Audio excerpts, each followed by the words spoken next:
तो अब आते हैं हमारे नेक्स्ट टॉपिक पे, जिसके बारे में हम बात करेंगे, और वो है हमारा nearest equation for electrode potential. देखो, इसमें अपन को एक फॉर्मूला याद करना है, ज़्यादा कुछ है नहीं। हमारे पास एम एन प्लस आयन था किसी मेटल का, जो एन प्लस आयन दे रखा था, उसको आपने इलेक्ट्रॉन दिए और वो एम में बदल गया। आप सोचो ये रिडक्शन हुआ है, याद रखना, इलेक्ट्रॉन अगर जुड़े हैं पहले तो रिडक्शन, और बाद में जाके जुड़ अगर उसने त्यागे हैं तो देख लो, एन प्लस आयन दे रखा है। अगर ये होता कि हाँ भाई एम है और बाद में जाके एम प्लस एम की पावर एन प्लस में होता, तब आप बोल सकते थे। अभी तो आपको दो इलेक्ट्रॉन जुड़ते हुए दिखे हैं। ई सेल बराबर, इसमें एक फॉर्मूला आएगा, E naught cell minus R T upon N F log M upon M N plus. M यहाँ पर है कि जिस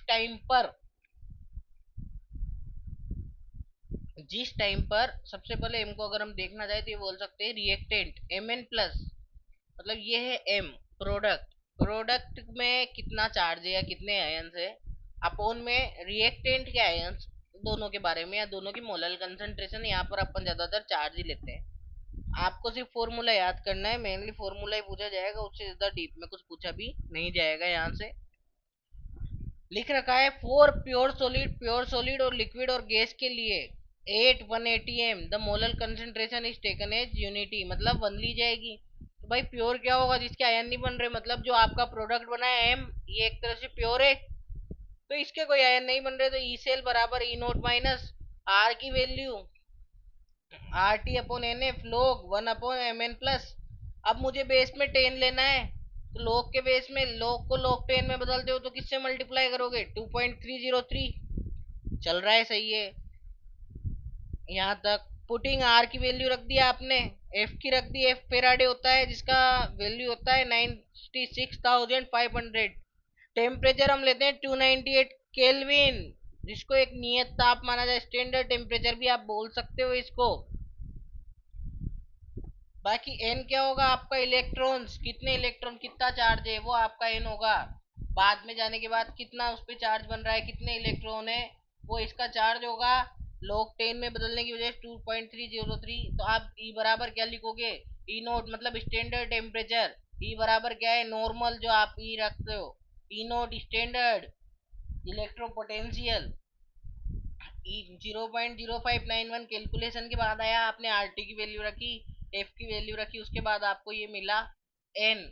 एन अपनी जगह पर है, लोग वही आपने जो 10 ले रखा है उसके 1/mn प्लस है। ये आपको याद रखना है, ये फॉर्मूला काम आएगा, ओनली फॉर्मूला ही काम आएगा, थ्योरिटिकल कोई डेरिवेशन नहीं है, ना इससे कोई क्वेश्चन आने वाला है। अगर न्यूमेरिकल में पूछना चाहेगा तो वो एक नंबर में इसको पूछ सकता है। अब nearest equation for EMF of a cell, let us consider an example of Daniell cell.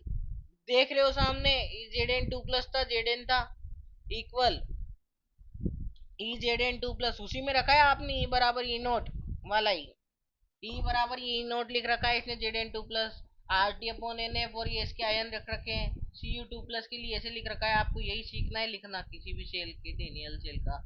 आपको इलेक्ट्रोमैग्नेटिक फोर्स के बारे में ईएमएफ बता रखा है, तो हमें इलेक्ट्रोमैग्नेटिक पोटेंशियल को चेक करना है। ई सेल आ गया दो बार, कैथोड माइनस एनोड, वही आप पोटेंशियल डिफरेंस के लिए यूज करोगे। तो यहाँ पर आपने कैथोड लिख दिया, उसमें से एनोड घटा दिया, डन है, कंडीशन इज डन। बाद में आपने क्या लिखा, ये इक्वेशन बनाना ही सिखा रहा है आपको, E C U two plus upon में copper minus E Z N two plus, वही जिंक जो आपका फिक्स था equation, plus R T upon N F, दोनों में था, लोग भी दोनों में था। अब क्या हो गया, लोग एम माइनस लोग एन, लोग एम अपॉन एन हो जाता है, उस वजह से यहाँ पर ही आया है।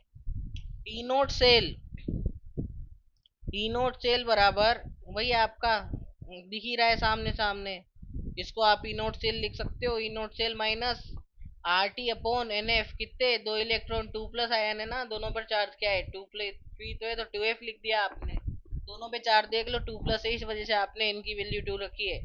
आफ्टर पुटिंग द वैल्यूज, वही आपका फॉर्मूला आ चुका है, ई बराबर E naught cell minus 0.0591 upon two log Z N two plus upon C U two plus.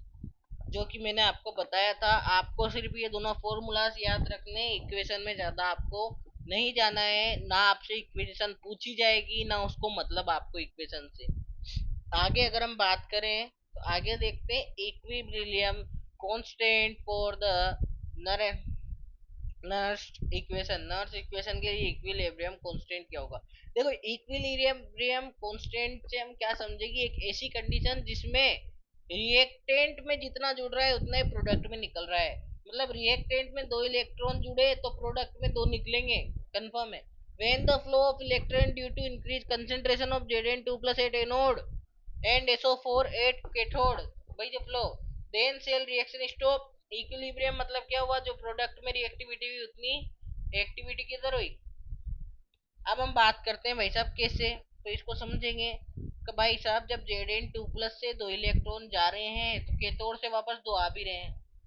कहना वही चाह रहा है कि लगातार जैसे Zn के गुले कैथोड का गुला और Zn का, मतलब इक्वेशन इस हिसाब से चलेगी कि जो हो रहा है उसका ऑपोजिट।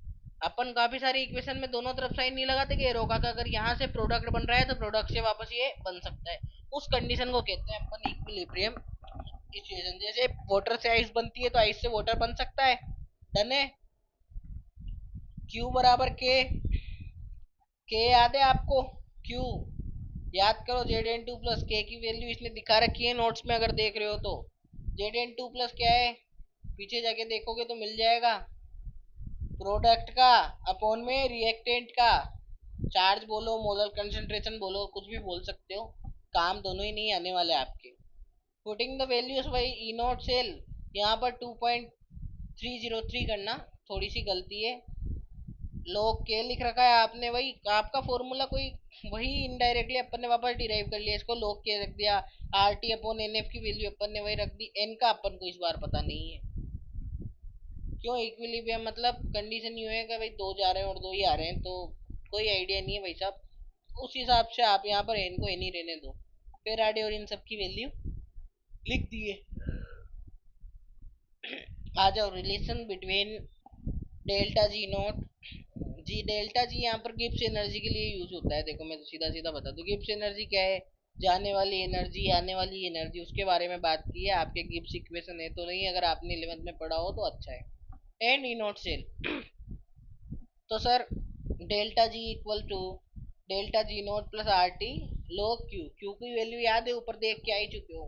डेल्टा जी क्या है, फ्री एनर्जी चेंज एट किसी भी टेम्परेचर पर जो एनर्जी चेंज हो रही है। Standard free energy change, energy में आने वाला standard change. R gas constant है, टी टेम्परेचर है, क्यू आपका रिएक्शन कोएफिशिएंट है। इस तरीके से है।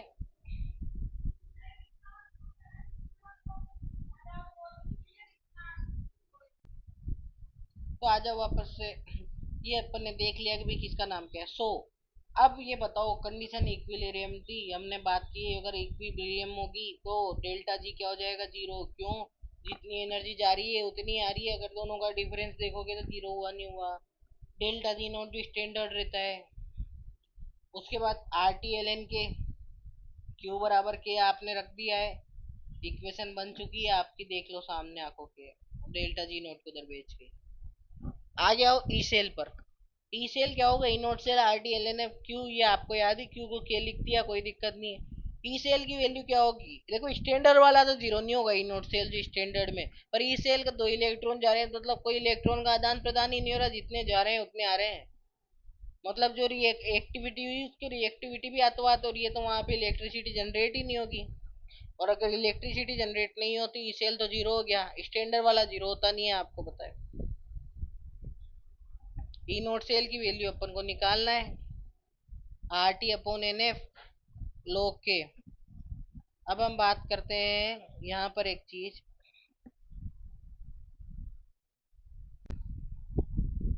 चलो यहाँ से चर्चा करते हैं कि आपको एक फॉर्मूला मिल चुका है R T upon N F करके। अगर अपन देखें तो वही है हमारा एक फॉर्मूला हमारे सामने निकल के आता है। इक्वेशन 1 और 2 को कंपेयर करो। अब दोनों को कंपेयर करते हैं, इक्वेशन फर्स्ट और सेकंड को, तो भाई आर टी एल एन के दोनों में सेम है, एक में माइनस है एक प्लस, तो अपन ये बोल सकते हैं कि जी नोट क्या होगा, N minus N A B naught cell के इक्वल। आगे आता है आपका